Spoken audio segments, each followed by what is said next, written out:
Itu membentuk panitia untuk peningkatan pada tahun ini kepada pemuda.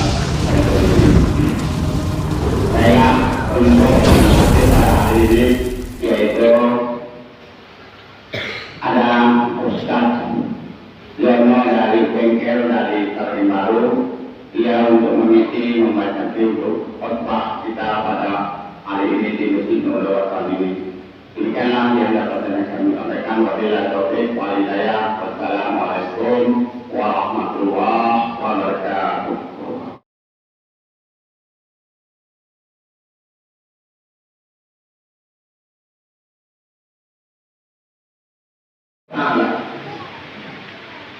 Dan manusia yang paling mulia di hadapan Allah itu inna akramakum indallahi atqakum. Sesungguhnya manusia yang paling mulia di hadapan Allah adalah mereka yang paling takwa. Ada orang yang dititipi oleh Allah Subhanahu wa taala, diberikan harta yang berlimpah, harta kekayaan yang bertumpuk, lalu diberikan jabatan, kekuasaan dan kedudukan yang tinggi. Ada yang dicintai oleh Allah, bahkan ada yang tidak disukai, bahkan dibenci oleh Allah Subhanahu wa taala. Begitu juga yang dicoba, diuji oleh Allah dengan hidup dengan penuh kemiskinan, hidup fakir dan miskin.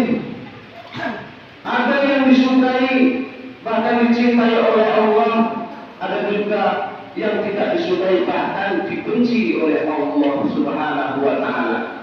Saudara-saudara kaum muslimin sidang Jumat rahimahumullah, orang yang dititipi harta kekayaan yang berlimpah, harta benda yang bertumpuk-tumpuk, bahkan pangkat jabatan dan kedudukan yang tinggi, tapi kalau seandainya semua yang apa Allah titipkan itu menjadikan motivasi bagi dirinya untuk semakin semangat dalam beribadah dan beramal soleh, beribadah, melaksanakan segala perintah Allah dan menjauhi segala larangannya, lalu jadikan motivasi semakin tanggap dan lihat atas kesulitan-kesulitan saudara-saudaranya yang fakir dan miskin, mau berbagi kebahagiaan kepada anak-anak yatim piatu,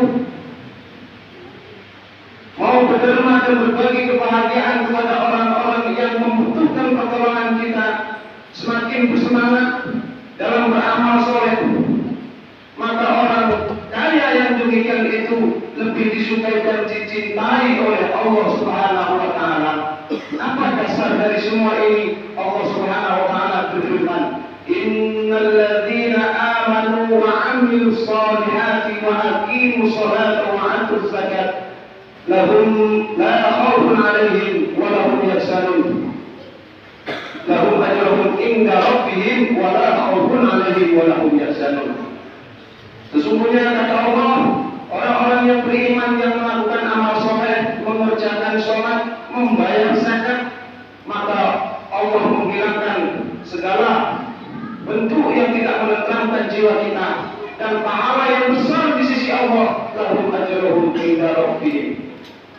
Saudara-saudara kaum muslimin sidang Jumat rahimahumullah, orang yang kaya, yang dermawan, maka menjadi tiangnya dunia ini. Dalam kitab Tarhibatul Abrar, di mana kiwamud dunia bi arba'atin asya, tiangnya dunia ini ada 4 perkara, dan salah satu perkara dari 4 perkara itu adalah orang yang kaya, yang semakin bersemangat dalam beribadah dan beramal soleh. Orang kaya yang demikian lebih disukai dan dicintai Allah dan menjadi tiangnya dunia ini. Dunia ini tidak akan tegak kalau tidak ada orang-orang yang demikian itu. Lalu bagaimana orang-orang yang dititipi harta benda dan kekayaan yang berlimpah, dititipi pangkat jabatan dan kedudukan yang tinggi, tapi justru melalaikannya? Maka Allah mengingatkan di dalam Al-Quran, وَلَا تَكُونُوا كَالَّذِينَ نَسُوا اللَّهَ فَأَنسَاهُمْ أَنفُسَهُمْ أُولَئِكَ هُمُ الْفَاسِقُونَ. Dan janganlah kalian seperti orang-orang yang lupa kepada Allah, fa'ansahum anfusahum, sehingga Allah melupakan kamu dan kamu akan lupa terhadap diri kamu sendiri. Orang yang dilupakan oleh Allah otomatis dia lupa terhadap dirinya sendiri. Dan kalau sudah lupa terhadap dirinya sendiri, dia tidak akan tanggap, dia tidak akan sikap dalam berbagi kebahagiaan terhadap saudara-saudaranya yang fakir dan miskin, terhadap anak-anak yatim piatu. Dia tidak akan tanggap dalam hal-hal kebaikan yang diridhoi oleh Allah Subhanahu wa Ta'ala. Orang kaya yang demikian itu adalah tidak disukai, bahkan dibenci oleh Allah Subhanahu wa Ta'ala. Lalu di manakah tempat kembalinya orang-orang yang melampaui batas itu? Sebelumnya dalam ayat ini Allah menyatakan, ulaika humul fasiqun. Itulah kata Allah orang-orang yang melampaui batas. Kata fasikun adalah tunggal, artinya orang fasik atau orang yang melampaui batas. Tetapi dalam kitab Matan Ad-Durumiyah dinamakan jamak muzakkar salim. Fasikuna adalah jamak muzakkar salim. Dengan kata jamak muzakkar salim itu adalah waw sakinah nun fathah pada akhirnya, yang artinya orang-orang yang melampaui batas. Artinya ini tidak mencakup pada satu perbuatan, tetapi kepada semua perbuatan yang berlebihan yang dilarang oleh Allah Subhanahu wa Ta'ala. Ulaika humul fasiqun. Itulah kata Allah orang-orang yang melampaui batas. Lalu bagaimana dengan orang-orang yang diuji oleh Allah dengan penderitaan, dengan hidup miskin? Tetapi kalau kemiskinan dan penderitaan hidup itu dijadikan motivasi dan semangat dalam ibadah, justru menambah keyakinan di dalam hatinya kalau Allah itu Maha Adil, maka orang yang miskin yang taat ibadah, yang beramal soleh, maka orang yang juga lebih dicintai oleh Allah Subhanahu wa Ta'ala dan menjadi tiangnya dunia dari 4 perkara yang menjadi tiangnya dunia. Doanya orang-orang fakir dan miskin. Maka orang fakir dan miskin yang taat ibadah dan beramal soleh itu lebih dicintai, lebih disukai oleh Allah Subhanahu wa Ta'ala.